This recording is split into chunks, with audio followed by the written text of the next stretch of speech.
Est-ce que vous actez que c'est terminé et que vous allez partir demain? Ah ça, absolument jamais. Je ne déclare que c'est terminé parce que d'abord, c'est comme ça que je vis. Et puis c'est comme ça qu'il faut affronter ces questions.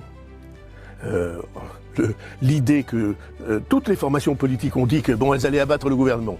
Elles l'ont dit.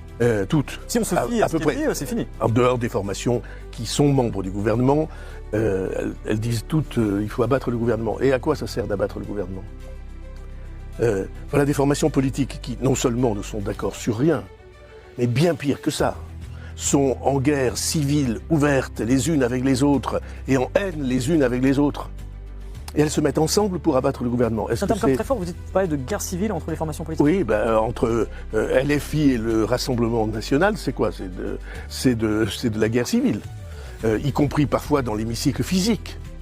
Les députés des uns qui refusent d'accorder un regard ou de serrer la main aux députés des autres, même quand ce sont des jeunes députés. Ce sont des formations qui sont hostiles aux racines les unes aux autres et qui vont s'allier pour abattre le gouvernement sur une question assez simple, c'est est-ce que la situation du pays est grave et urgente?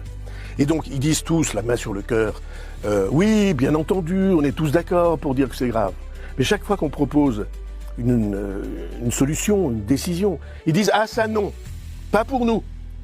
Et cette espèce de système de dénégation et de refus généralisé, ça n'est pas l'intérêt de la France aujourd'hui. L'intérêt de la France est de regarder en face la situation du pays, la situation du monde, et d'apporter des réponses.